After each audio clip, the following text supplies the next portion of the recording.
No, no, no.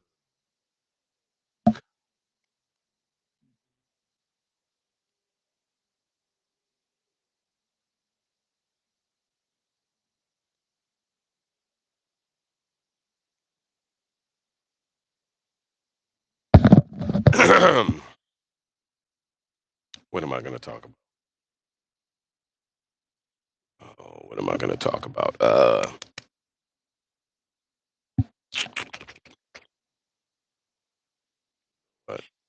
I know exactly what I'm going to do.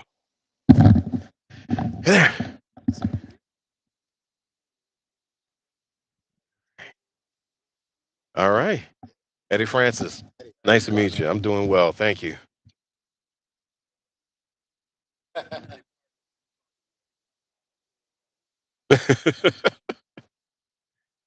All right. All right.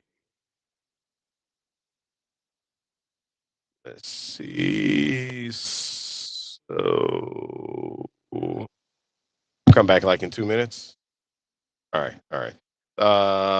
So what we're gonna do, we come back, we're gonna spend about 8 minutes of conversation. All right. All right. And if you want to stick around longer, you're more than free to. All right. How's it going? Good. You got it. You got it.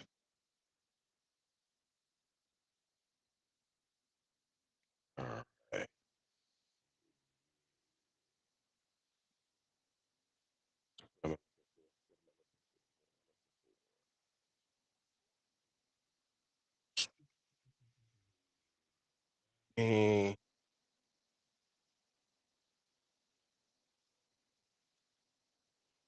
Okay.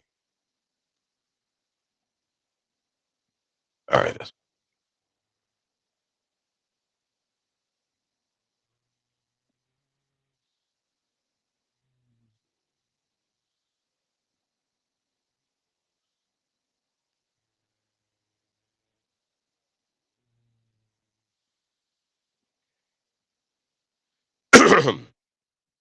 All right.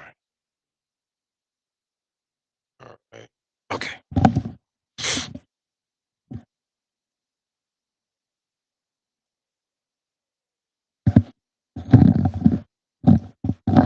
And welcome back to the Reality Check. Eddie Francis in for Gerard Stevens, and we are broadcasting live this afternoon. Nyron is hanging out, Justin is hanging out, and of course, Troy Henry is here at Franklin Avenue Baptist Church this afternoon.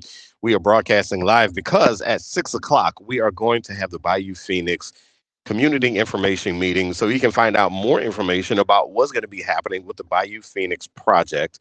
Franklin Avenue Baptist Church. If you want to come join us, 8282 I-10 Service Road. Get off the Crowder exit and bam, you're going to be right there. And for more information about the project itself, go to BayouPhoenix.com. I am joined this afternoon by someone who Troy Henry just brought up, and that would be Elvin Ross. Man, I've heard so much, and people keep hearing a whole lot about you. And so this afternoon, we're looking forward to hearing from you. But talk about your part in this crazy project. I shouldn't call it crazy, but it's a crazy big dream for me, and it's a Yeah, great crazy big dream. But yeah. talk about your part in the It project. is a crazy big dream. Every day I walk out there, I'm like, what have you gotten yourself into? It's so massive, man. It is massive. And but it's great. It's a blessing. I'm very, very happy about, being a part of this development. Hmm. My part is to bring a mixed use campus to the site, which will include three pillars of success, which is entertainment, hospitality, that's technology, and then there's production. Hmm. Filming. Yeah, that's my big part. So, when you think about those three things that you are bringing, what's something that you look forward to? I mean, in in your E Ross vision, Hmm. when this whole thing is done, what are you envisioning? How does it look to you? It looks like a lot of people having a really good time. Yeah. Family spaces, dining opportunities. Introducing retail to the site, if you will. Much like Universal City Walk in Hmm. Los Angeles. But a destination. in the South like none, Yeah. none other. You know what I mean? And when I look at the master plan that Bayou Phoenix has, Hmm. you know, our plan fits like a glove within it. You know, and so the user experience and the flow that we've created for this project, it is mind blowing Hmm. what this development will turn into. Yeah. People might not have an appreciation for, for example, Mhm. just a movie studio Yeah. itself. People might not have an appreciation for the kinds of job opportunities and Mhm. contracting opportunities Mhm. that it presents for people who are thinking about a studio and they think, well, it's going to be cameras, they're going to need camera people, and they're Mhm. going to need some actors. Yeah. But what else does a studio need? Well, the industry at large has pivoted. Yeah. You don't have many productions that are coming here or anywhere Hmm. basically. If left the building. Hmm. Hmm. But what we're doing is making a pivot with the industry. A lot of productions are going to like this vertical movement where short dramas and a lot of independent productions, if you will. We want to cater to the underdogs. Those that are they need someone to help underwrite their project. You know what I mean? So Really? we'll be able to serve with all of that we're bringing to the table with technology. And AI has taken over. AI Yeah. solutions, we'll have support for that.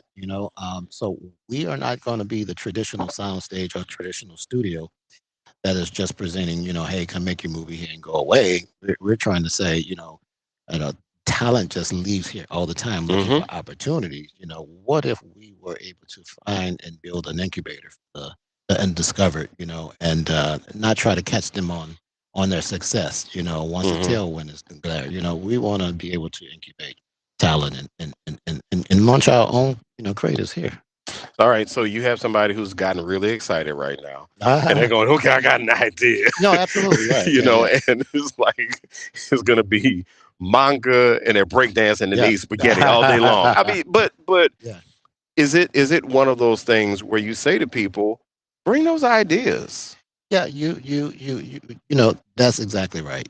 Sometimes it's really hard to get through the doors of some of those big production companies. Yeah. You have to, have either an agent or an attorney to walk your content in. Hmm. We want to make that just a little easier for the underdog to come in and if they have a good storyline or a product that we could launch, potentially we could support that, and again, the verticals that we're talking about, the short dramas and comedies and such, we'll have the facilities to be able to do just that on the grounds.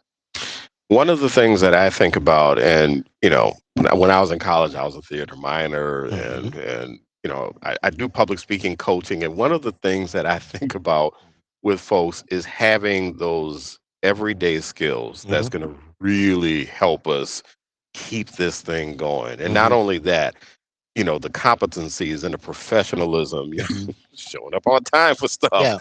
I mean, how how seriously do people need to think about that? I mean, somebody lives right here, right off Lake Forest Hmm. Boulevard. They have a big opportunity to just go a few minutes away and do some work with Bayou Phoenix. How seriously do they need to think about those small things like professionalism and really knowing their stuff? That's key. That's key to getting through a lot of doors. You know what I'm saying? I when you have investment in front of you, right, as a Hmm. product, we need to be able to know that we can trust you with this investment that's coming. Yeah. Are you going to spaz out on us? Are you going to Yeah. act? You're an actor, but are you going to act up? Yeah. You know what I'm saying? Yes. Yes. So we're just there's training there too. Hmm. We started with this URA Studio School of Film and Television, where we were saying, all of those components are necessary. How you walk through the door, how you present your treatments, how you prepare for the pitch, all of that stuff. Not just say, I got this great idea. I get that all the time. And can you do this for me? Can you get me there? But it's not prepared properly. Hmm. It doesn't go anywhere. So there's the opportunity to train these undiscovered and how to really package their product to make it certain that is heard, that is Hmm. seen, that is from script to screen. So Yeah. yeah, I mean, because I hear that all the time. yeah. I can't tell you how many times I've heard someone who works in the industry say, This one was mad talented. Hmm. Had all the talent in the world. They came Hmm. in and they blew us away with Yeah. their camera work, with Yeah. their acting, with their graphics. Hmm. They did the thing. I just couldn't depend on them.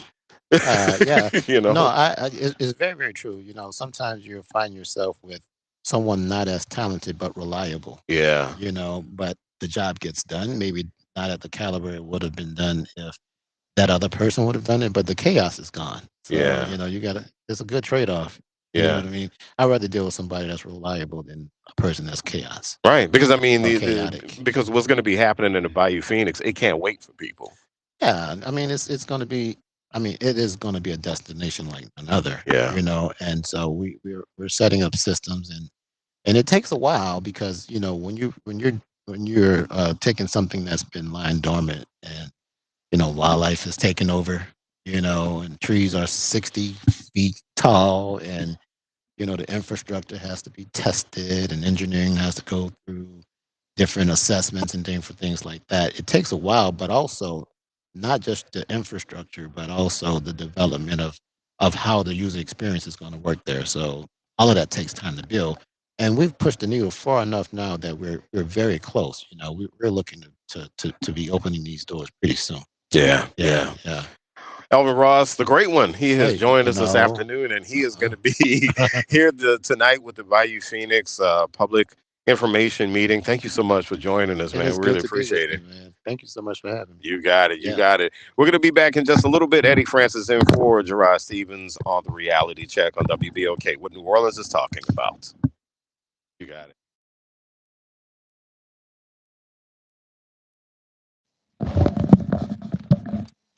Oh, no, not him.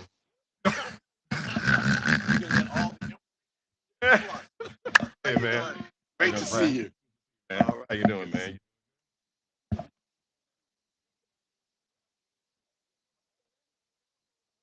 Man. How you doing?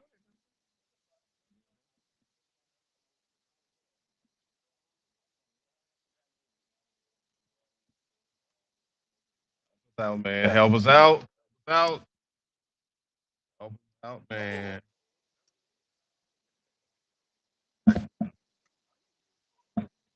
Oh goodness gracious! Not him either. All right. When our head is What's cut up, man? off, look, when our head is cut off, Oh yeah, there gonna be lots of tilts. Lots of tilts. we gonna be doing this.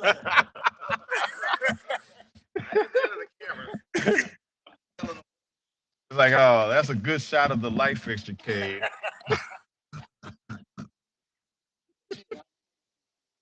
Nah, he knows what to do. Man, definitely knows what to do. Hey,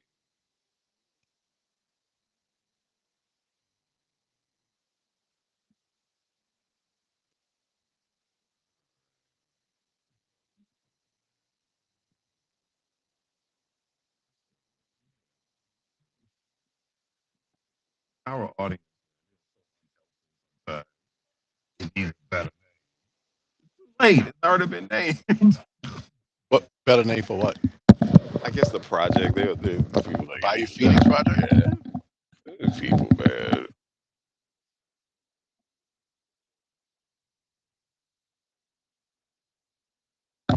I don't know. I have no idea. Well, I'm doing this until 6, so yeah, yeah, yeah. Can you back the camera up so they can watch me dance?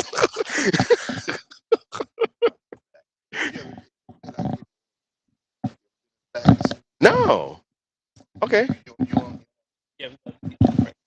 I'll come up, but I'm gonna come check it out. I'm gonna check out Candyland in a little bit. Oh yeah. And we're back with the reality check. Eddie Francis in for Gerard Stevens. I hope you were having a safe drive home this afternoon, especially going over that high rise, man. Don't act bad on a high rise. Be patient as you go on the incline, and be even more patient on the decline. Bayou Phoenix community meeting happening tonight, 6 to 8 p.m., and it is open to the public. So if you want to come check out the meeting, find out more about the project, ask questions, and meet people, come to Franklin Avenue Baptist Church, 8282 I-10 Service Road, right off the Crowder Boulevard exit, and you can come join us. You can find out more about the project itself at BayouPhoenix.com. As a matter of fact, if you want to come meet City Councilman Eugene Green, District D, you can do that as well. How are you, sir? Just fine, just fine. It's going to be a great evening, a great meeting, and I encourage everyone to come. All right. So, what are you looking forward to? I'm looking forward to positive announcements about a transformative project, something that we have all been looking forward to since Hurricane Katrina. Now, I want to make it clear some things have gone on. Bayou Phoenix has been involved with demolition at the site, they've been Mhm. involved with leasing and identifying partners. Tonight, people will know something more about those who are going to invest in this particular project. So I'm looking forward to that announcement. And I want to say that I'm appreciative to the investors. Mhm. This is a project that happens to be in New Orleans East, but this is a project that's going to impact the region based on what Yeah. I've seen. It's also symbolically important because as we 20 and a half years after Katrina know that there are some areas that still haven't been rebuilt to the form that they were before. This is another project that shows the resilience and the motivation of certain investors, but also of the residents who are nearby. So I applaud them for their activism that has made this project a reality in addition to the investor. I do want to take a second to mention Troy Henry. Mhm. Troy Henry, a part owner of this radio station. Troy Henry, who lives in New Orleans East, who lives Mhm. in the Eastover Yeah. subdivision, who lives walking distance from this Bayou Phoenix development, is someone who has shown his commitment to this community. I don't like to use expressions like he could be anywhere, but he is a graduate of Stanford University. Yeah. Very honestly, Yeah. you know that he could be a lot of places, but he's in New Orleans East and he's investing his money in a project that will be transformative once it's finished. And I just want to say that there are a lot of investors, but I'm appreciative of Troy Henry for putting his money into this project as well as the other project that he's doing at Crowder and Chef, the racetrack gas station with those Mhm. restaurants and the like. But it's also symbolic of the spirit of our city, that there are people here, local investors, who don't many times get the attention that you think that they should get, Yeah. but they are investing in a city that they truly enjoy living in, and I'm appreciative of that. As an elected official, what would you like to see citizens do to get more behind not just this project, but projects like it? Well, first thing that I want to see is I'm an entrepreneur. I want to see citizens create businesses, Mhm. that surround and support the investments that you know are taking place. You know that we're going to have soon at this location at Bayou Phoenix, we're going to have a great collection of investments that are going to make multiple venues possible, the movie studio, the sports arena, the sports complex. Maybe there's an entrepreneurial endeavor that you can undertake nearby. But also, I'd like to see folks just invest in knowing that there's growth ahead. Maybe you want to get into renovating properties because you know that they're going to be more valuable once they're finished. Maybe you want to get into doing something in the residential areas that you know are going to be enhanced. I'd like to see that happen. But I think that what I would like to see is happening, especially with New Orleans East residents. New Orleans East residents are involved. Mhm. You're going to see Mhm. them in Yeah. significant numbers tonight. Attend those meetings, find the facts, and also find out how you might be able to lobby to make sure that what you want to see happens.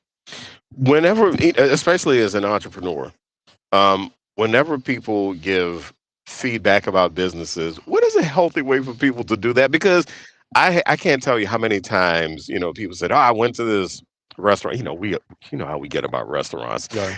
People will go to a restaurant and say, "Ah, the service was awful," and I'm going, "Okay, well, did you say something to them in a constructive way so that they can correct what they're doing?" Because for a small business, especially, I think that healthy feedback is important. So for an entrepreneur, what does that look like? Well, as an entrepreneur, and I've owned a property management company for 36 years, we provide a pretty good service, but there are a lot of businesses where the owners are working hard Yeah. and they deserve respect too. If you have a concern relative to the service, it doesn't mean that all black businesses can't provide you with the service. I hear that so Yes. often. I'm so tired of hearing that at the Yeah. end of the day. Oh, I'm never going back to them, for Hmm. example. It also doesn't mean that that business wouldn't talk to you about compensating you, for example, Yeah. comping you in general, or working with you to determine what they can do to improve their business.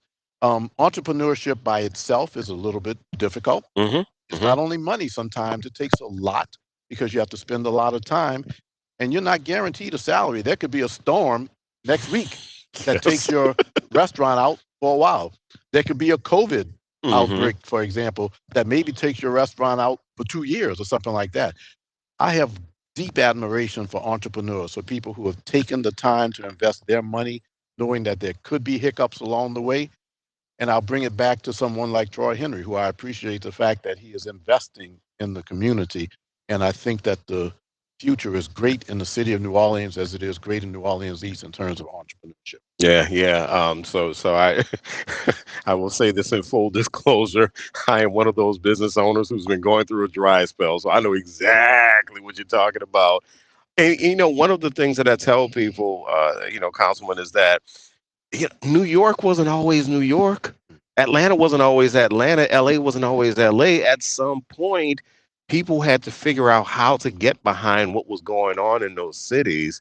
And I think, New Orleans, it seems like we were perpetually on the cusp, of really, really pushing to that next level. It's important to recognize, though, that you can't do a direct comparison many times with some of the other cities. For Right. example, Atlanta has the world's largest, busiest airport. Houston has the nation's largest port and things like that.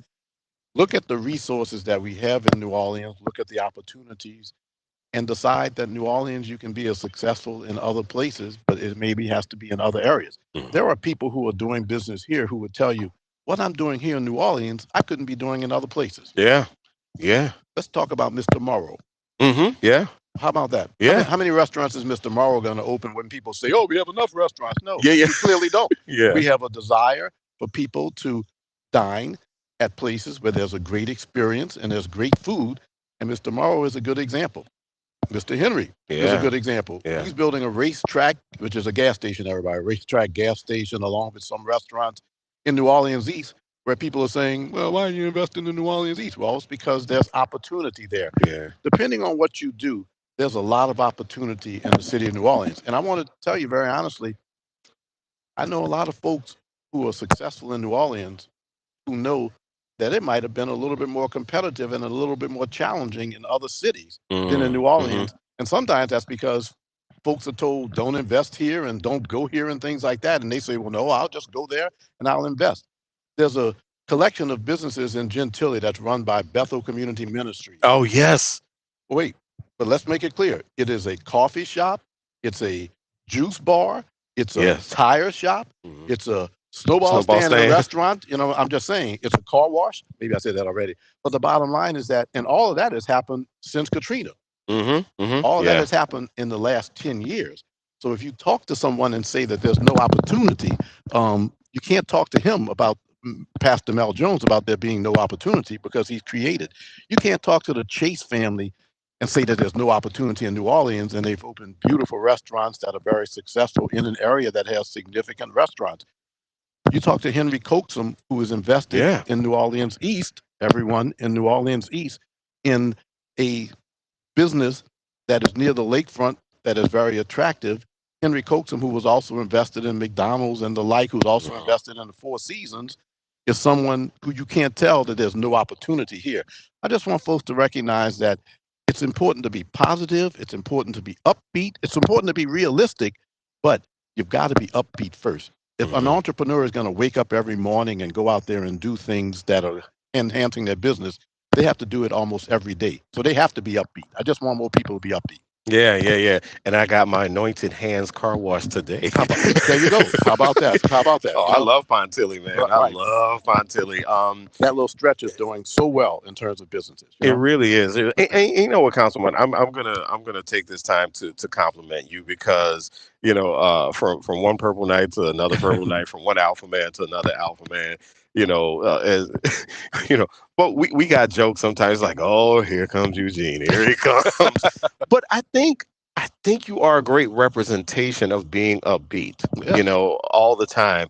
And that's something, and I mean this from the heart. That is something that I admire about you. That very little seems to get you down, and you just keep going and going and going. And I do think that's a lesson learned for folks in the city. I appreciate you saying that. In the political world, I lost a couple of elections before I was elected to the city council. Yes. Recently, my son ran for office. He didn't win, but he's Yeah. going to be back. at the Yeah. end of the day. Absolutely. But I Yeah. also look for the positive. And I Yeah. want to tell you, my district includes the Ninth Ward. I want Mhm. everybody out there to know that there are women who are invested in real estate in the Ninth Ward. Brittany Penn, who owns Exquisite, Salon, for example, is also invested in real estate. We have others who are running businesses very quietly in certain areas, and they came back after being devastated by Hurricane Katrina because they knew that there was opportunity here and they just enjoyed the city. I just promote being upbeat because if you're going to be successful, you got to wake up each morning wanting to do something positive and Mhm. feeling that there's a future. Yeah. So, Yeah. Yeah. And there are times when I hear people say, "Oh, New Orleans, we can't get anything right," and I'll tell people, but we're not the only city like that. I mean, stuff happens in every single city, and that's why I made the point earlier. New York wasn't always New York. All these other Chicago wasn't always Chicago. These are all cities that at some point citizens had to make a decision that they were going to get behind everything New York, everything Chicago, everything Atlanta, and so I think that's a great lesson. So I want to shift back to the project. As you continue on this path and as you continue your support as an elected official, um, what is something that you personally look forward to with the Bayou Phoenix project? well, I look forward to the massive number of young people who are going to come into New Orleans, for example, to participate in activities at Bayou Phoenix, and that their parents are going to then stay in hotels overnight. They're going to use the nearest restaurant, for example. They're going to maybe partake of some of the offerings that we have in our city. What I'm looking forward to is increased traffic by especially young people. But I'll also tell you, because it's got to be two-pronged, I'm also looking forward to a movie studio run by someone who has experience, who's going to do productions Yeah, that are going to have scenes of New Orleans and they're going to have the New Orleans label all over them. yeah, And it's going to mention sometimes, because he's going to be right out here, New Orleans East, yeah. where he did certain work. It's going to be there on the screen, maybe every time. So I'm looking forward to the activity that's going to take place, especially involving young people and people who are pursuing careers in the, for example, acting world. Mm-hmm. So as one of the things that I brought up a little earlier in the broadcast is, those of us of a certain age, we remember Pontchartrain Beach, Hmm. even way before Jazzland and Six Flags and we just had so much excitement when Jazzland / Six Flags came along. And this represents excitement again. And I know people are wondering to themselves, okay, well, how's this going to work? How's this going to work? It, as you think about it and as you think about this project, and you brought up a little earlier that you want people to be upbeat, but what about when you think about things like social media and the reach that New Orleans could have? What would you like to see citizens do in that case as far as helping to generate excitement? Well, I would like to see people, I hate to use that expression because a lot of people do this, but I'd like to see more people not try to find the negativity Yeah, in so much. yeah. There is a silver lining in every investment that Hmm. takes place in our city. The ones that are around, some people are making money. Boy, you could get me into a long discussion about the social media and how easy it is to be a keyboard warrior Oh yeah, and not invest. yeah. Social media has its upside and its downside. The problem with it sometimes on the downside is that you can just say things that are unsubstantiated, say things that are just opinion. There are people who criticize particular venues and they've never even been to them. Somebody else told them about it. Yeah, But that's the problem with I social had media. heard. I had heard, that's right. You know, but the problem is that the only thing that I would like to see is be as upbeat as you can Hmm. and let's see what happens. We Hmm. just had a new restaurant open, for example, in Pontchartrain Park. Hmm. Um, and it's called the Back Nine. And I put out a post about it, and somebody said, it's not a new restaurant. It's going to be the same as before. Well, how do you know when you haven't even been there? It just opened last Saturday. That's the kind of negativity that I don't like, Yeah, versus saying, yeah. I'm going to make sure that I go there Let me go check it and out. test it out for Yeah. myself. And the problem with social media sometimes is that people who don't want to explore many times use social media as a way to say that the reason I'm not exploring is because it's not going to be good. But Hmm. then you're hearing hesitation in my voice because I also like the fact that some people are using social media to promote the positive. And we Absolutely. just have to have more of that. If you go somewhere and you enjoy it and it's in New Orleans, tell everybody about it. Yeah, yeah, If you go there and you don't enjoy it at that time, if it's a store that's selling products or something like that, tell me that you went back to the store and you yeah. talked to them about it and then maybe post your criticism, you know? Yeah, yeah, yeah. And Mm, and I will say that it's something that I do find refreshing is that I do find that it's refreshing that we do have a growing community of local influencers who yes. really, really are trying to get the word out. I'm going to give a shout out to Danielle Miller with Good News New Orleans. You know, she dedicates so much time to just doing trying to expose people to the positive side of what's happening in the city. On my weekly radio show, I spend time going to all the university websites to find what good news they're cranking out, so I can tell people what's happening on our campuses. Yes. And so, I do think that it's definitely something where you have to give it the old college try. So, You've seen my newsletter from my office. yeah, My job is, I feel, is to look at and find the positives that are going on. There are 9 high schools in my district, 6 schools of higher education. I go to 14 graduations a year. I see young people saying, New Orleans is the best place ever. I'm yeah, graduating. I'm able to move on to something else. And that's what we have to focus on, that there are people. Look, yesterday I was at Suno. Didn't get a lot of publicity, but Suno's basketball team won the one, HBCU athletic conference, and yeah, they're they going did, to Oklahoma for their first game. yeah, Man, Suno has so much going on, but some of it doesn't get a lot of attention. yes, But let's use social media and get that word out. If you're going to use social media, go and explore. Go yes, find out what's going on at Suno's campus. Go find out what's going on at Dillard's campus. You know, for example, just so many. They brought in authors recently. Brought in Benjamin Crump, for mm-hmm, example, mm-hmm, filled an auditorium. There is so much positive going on that if you focus on some of the positive and the resources that can help you, many times you won't have time to dwell on the negatives. yeah, And I will tell you one thing. I appreciate all this time that you're giving me. I attended Harvard University, mm-hmm, undergraduate, in Cambridge, Massachusetts. When I was in school in 1976, they're talking about the streets of Cambridge and how when it snows, the salt messes up the streets and they have all these bad streets. You know what they're talking about 40 years later? what The the same sort of streets, thing. The streets. It's a yeah, difficult proposition, for example. yeah, And we have problems. And I'm not saying that we don't throughout the city, because we do. But I have lived in Boston. I've lived for a while in Houston and New York. I saw something else. Just keep in mind the perspective that some of the things that we think are exclusive to New Orleans in mm-hmm, terms of problems aren't. yeah, But there are also people here. I know a few black millionaires in New Orleans. I mm-hmm, do. They're invested in real estate, they're invested in restaurants, they're invested in other projects. There are a few people who are saying, I wouldn't be anywhere but New Orleans. mm, And we'd have to emphasize that. There all are people who right. feel that way because there's a lot going on. New Orleans City Councilman Eugene Green, District D, thank you so much for joining us this afternoon. And we're going to be back in just a little bit on the reality check. I'm Eddie Francis in for Gerard Stevens on WBOK, what New Orleans is talking about. Thank you for this opportunity. You It's got it, been man. great. Got it.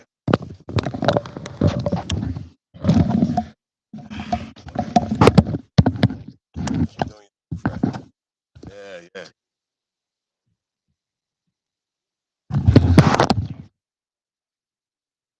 Oh, okay.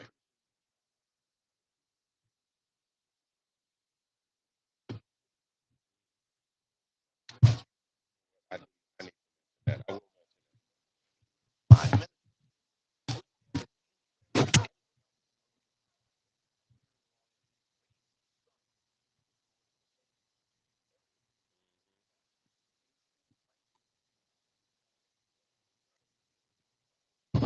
Yep.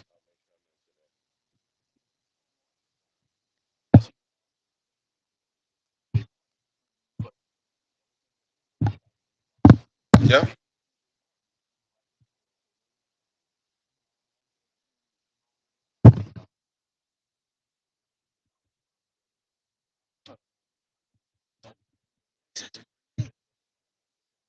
Oh, that thing crept up on me. Okay. All All right.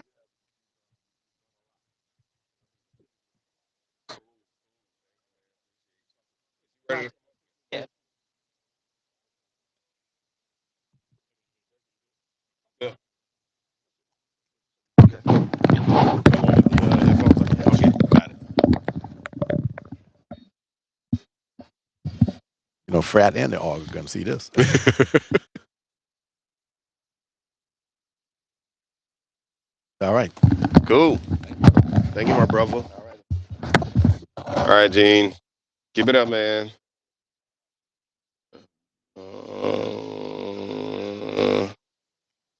All right. I'm the managing director. Hey, what's up?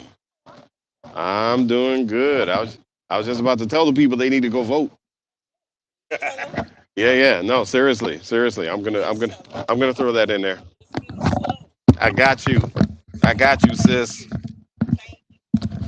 No problem. All right, Michael. All right. How you doing, Eddie Good to Francis? see you. All Doing great. right.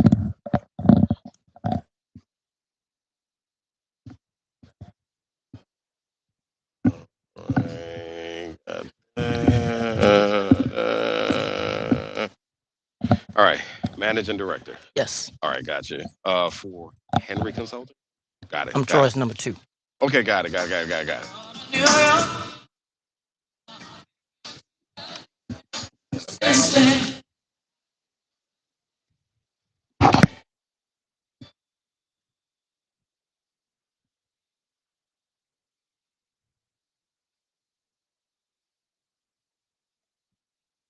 Outstanding. Got it. Got it. How far are we out? 30 seconds. Okay.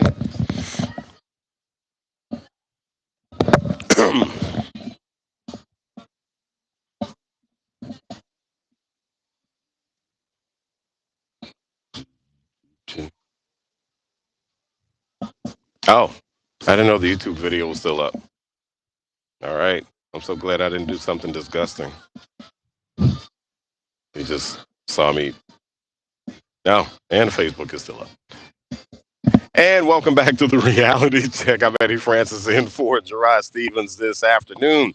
We are at Franklin Avenue Baptist Church, 8282 I-10 Service Road, right off the Crowder Boulevard exit. And tonight there is going to be a community meeting for the Bayou Phoenix project. If you want to come by, it is free and open to the public. As a matter of fact, you are encouraged to come hang out and to come find out some great information about the project, the progress of the project. Now, you can also go to BayouPhoenix.com and you can check out video there from the initial demolition, the master plan. You can follow Bayou Phoenix on social media, Facebook, X, Instagram, and YouTube.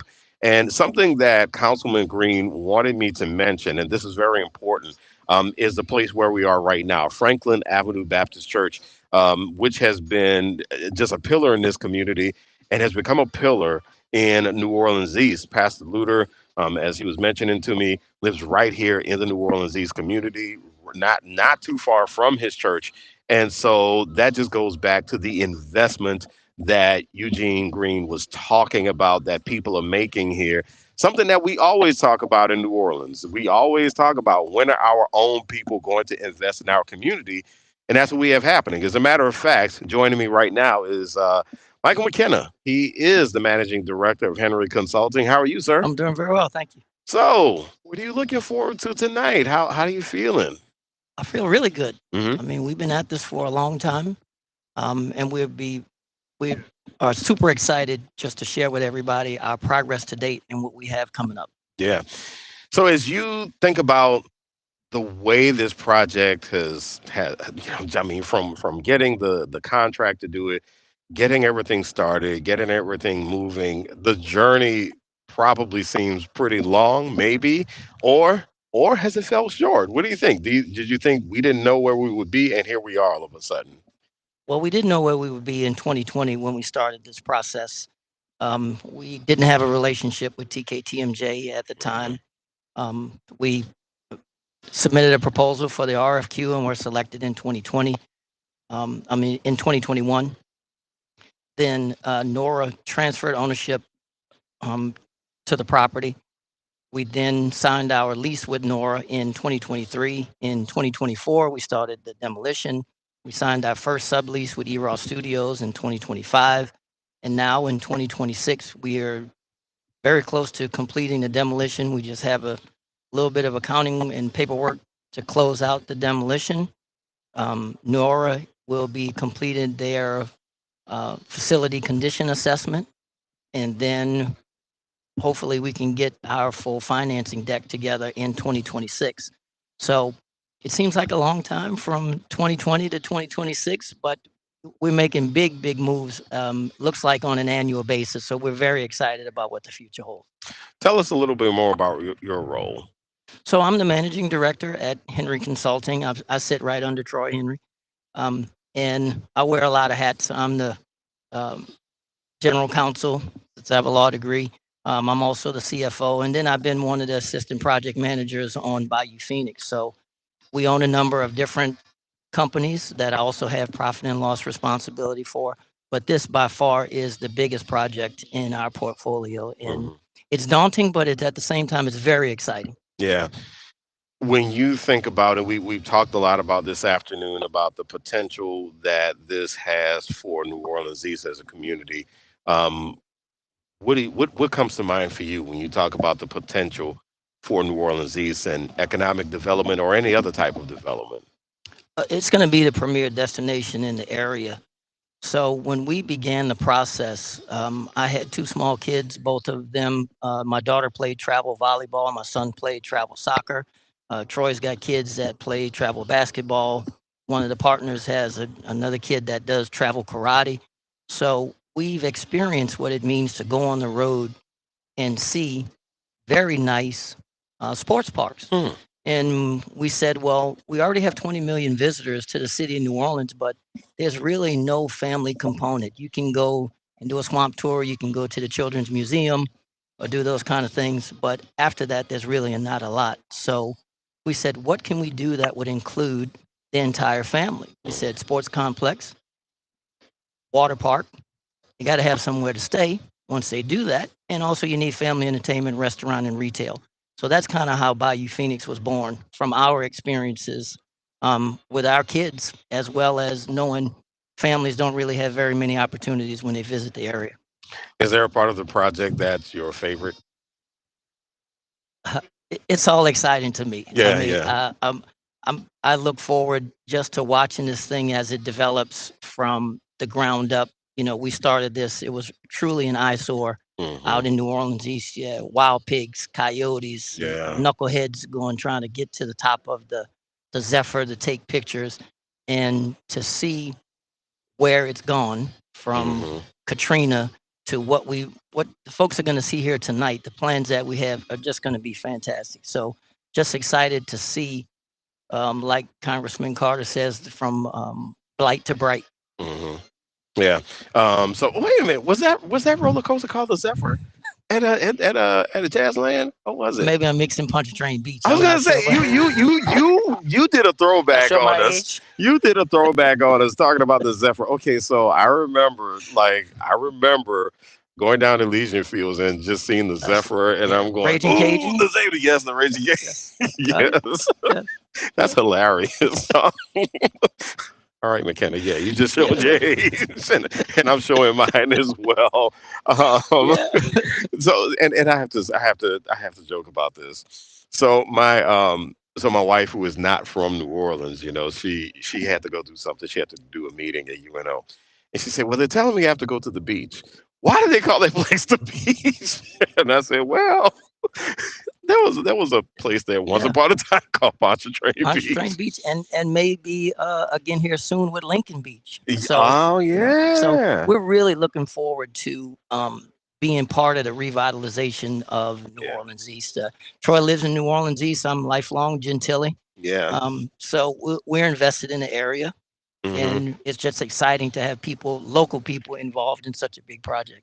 I want to get your impression of this because I talked to Councilman Green about it. Troy and I talked about it.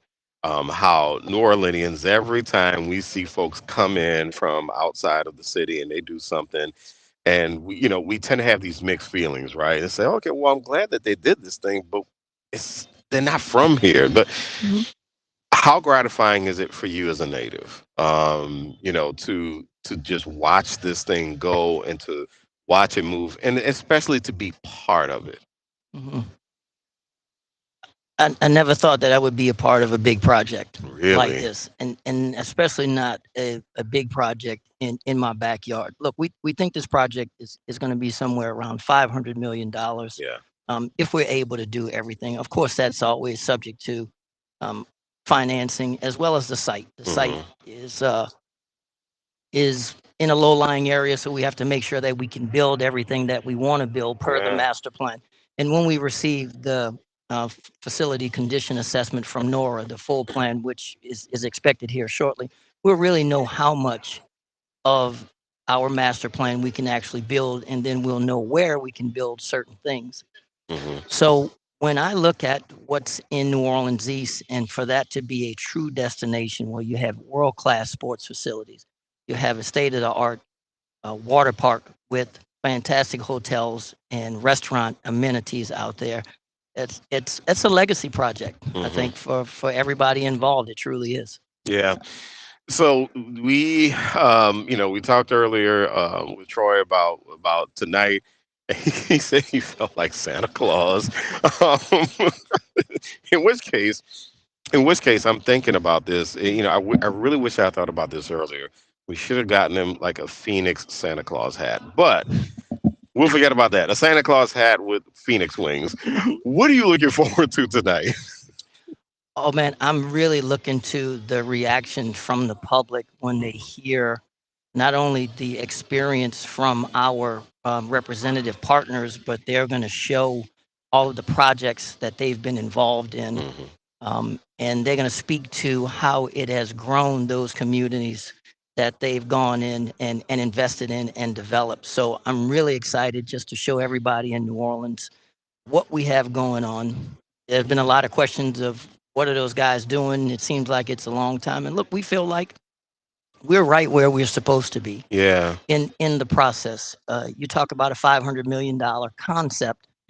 You can't go to credit union Yeah. and get the money. No, you can't. You just gonna say No, it's just like, "Hey, I need to take out a loan." that's right. That's right. It's not a used car or even a nice house. It's a significant investment. You can't go see the special man. No, no, no, no washing and dryer available here.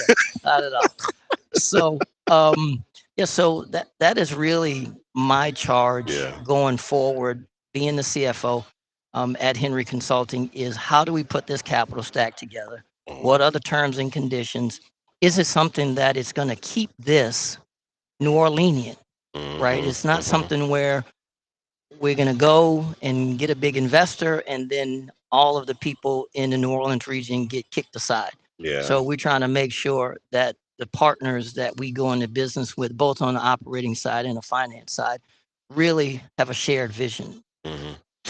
What does it look like? As long as you brought up the fact that this is, a $500 million project and is going to take some time. Hmm. What does patience look like as far as the general public is concerned? Because I mean, I have no concept of doing a $500 million Hmm. project at all. And so with people who are saying, well, we still see some of that stuff up. When are they going to take it down? When is this going to happen? Sure. What does patience look like for the general public? That's a very good question. And let me break it up into two pieces for Hmm. you. So the you had Eros on earlier, and Eros has his own plans and he has his own money. And also our restaurant and retail partners are going to have their own money. So out of the 500, we believe that's about 170. So that's going to leave 330 for what I will call the Bayou Phoenix component. Hmm. So out of that 330, we are beginning some significant discussions with our financing partner for a number that's very close to that. Hmm.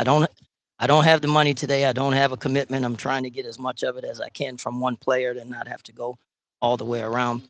But that process, we think, once we get a little bit closer in the terms and conditions, we think it's probably going to take us about 20 to 24 weeks So that's about 5 to 6 months to actually get from start to finish, actually get to a closing where some money is transferred, then we can begin the project. We've already done a lot of the pre-development stuff. The facility condition assessment and the engineering is going to be very important. Our partners are going to be very important in knowing what to build, how big to build it, where should it be. And then once we've kind of have that in order, we can begin our architecture and engineering. So all this stuff can come together, and what you're going to see tonight in the pretty slides will actually become a reality. Mm-hmm. So I have to ask you this because unfortunately, I don't know much of your history. But are you one of the folks who went away to school, came back, or what, as far as college is concerned? Right.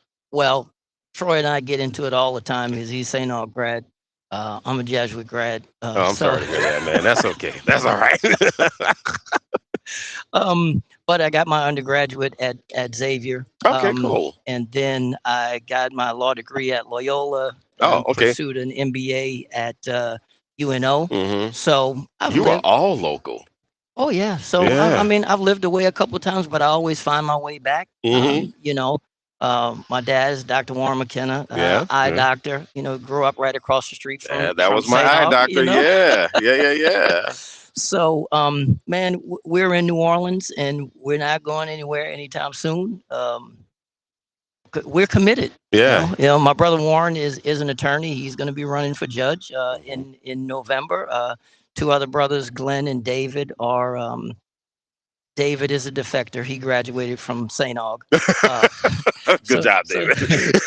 So 3 Jesuits and 1 St. Aug. But we're here. And the reason I ask that is one of the things that we hear all the time when we talk about the brain drain and the brain and wanting a brain gain. We hear about the folks who say, well, okay, they can go away, but they got to come back here and they got to bring some of the good stuff back here and tell us everything that they learned.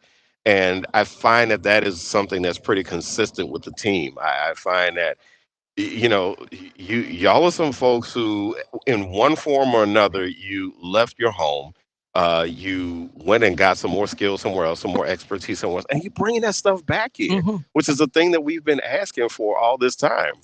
Well, my son is graduating in May, knock on wood, from UNO. Oh, finally out of your pocket, with a business degree. Mm-hmm. So by the time we're up and running, there will be an opportunity for individuals like him who say, I want to be in this sports park business. I want to be in the water park business. I'm very interested in that.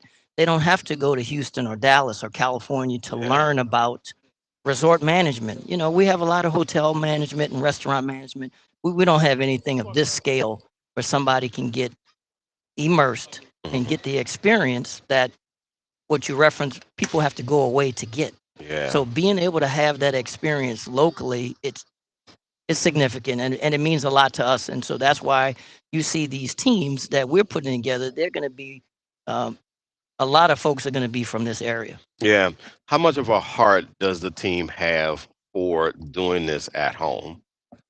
Oh, it's the biggest part of it. I mean, we're committed to doing it. It's a big project, but it's so much bigger being in our backyards. I mean, all of us can either remember going to Pontchartrain Beach or going to Six Flags, but we can also remember looking for 20 years at what was Six Flags. And now that we started, we've torn the rides down. There's still some stuff there that E. Ross is probably going to use for his location. So it's not all down. But when you look past there, you said, oh, wow, I remember what that was for the longest time. And these local guys are turning into something significant. Yeah. And one of the things that I told Troy earlier is that this is an opportunity. To me, this is an opportunity for the city to dream big. And for, we all know the old tale of how Disney World was supposed to be here and all of that good stuff. But this seems to be this opportunity that the city can really rally behind this thing and folks can dream big and figure out ways to be contributors to it. Is that something that you think about? Oh, absolutely. I mean, we have guys that are on our team that are DBEs and small businesses who we are certainly looking to provide opportunities for those. And if we can provide those opportunities and use those resources locally, there's no reason to go outside of our local area if we have those qualified and skilled people, which we do on our team. All right. Well, I'm glad you graduated from Loyola. Go Wolfpack. Ow. But Mike McKenna, he is the managing director of Henry Consulting. Thank you much, man. Thank you so I much. appreciate it. Thanks for putting up with me. No problem, man. I'm Eddie Francis in for Gerard Stevens on the reality check. We're going to be back in just a little bit on WBOK, what New Orleans is talking about.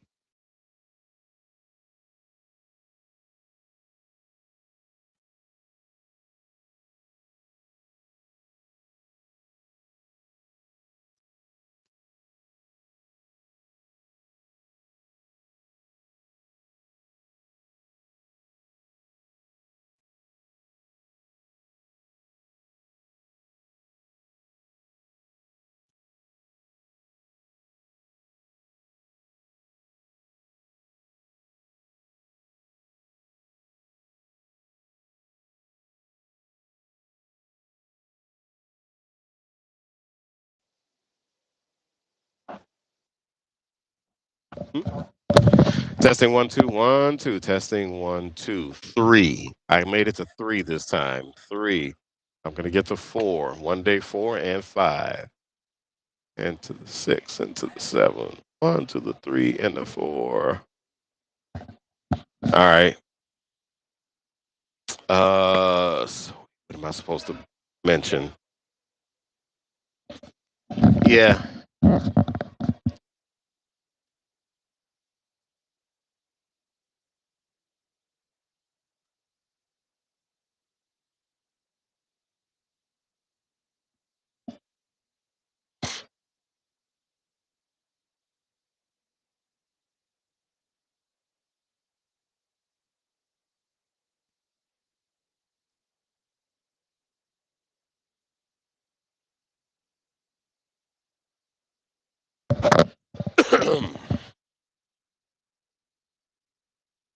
um, Action.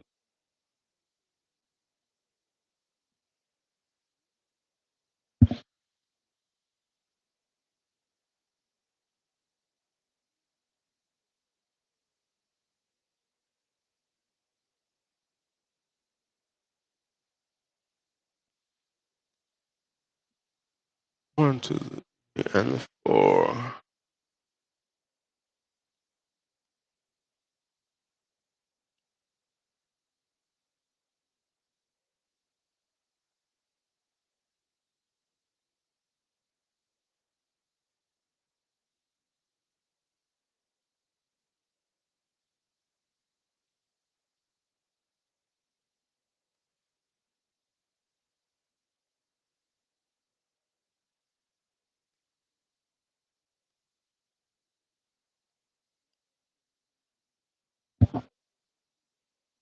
What happened? Oh, he did.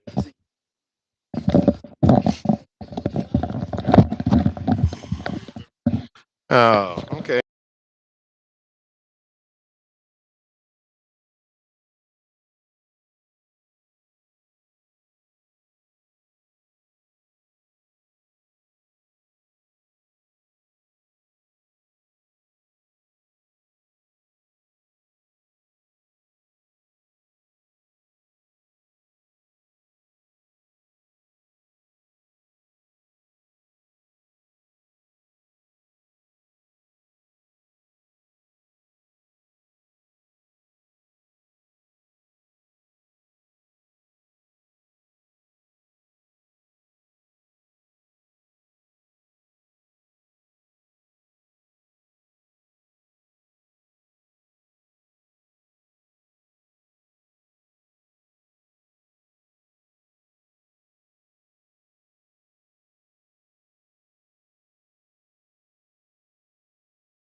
Let's see. Now, the other thing that I wanted to make sure that I mentioned for tonight's meeting is that there are going to be special announcements that are going to be made. As a matter of fact, I see that Mayor Helena Moreno just walked in. And so we are you if you come on by, hopefully you'll be able to spend a couple of minutes to see Mayor Moreno, and you can find out more information from well, you can ask her questions about how she feels about the project and her excitement about the project, which I'm sure it is through the roof. All right, Paul Jensen, thank you so much for letting me know that WBOK does have sound. The Facebook sound is the one that wasn't on. Okay, got it. All right, Paul, we are going to get on top of that. Of course, if you did not figure this out about the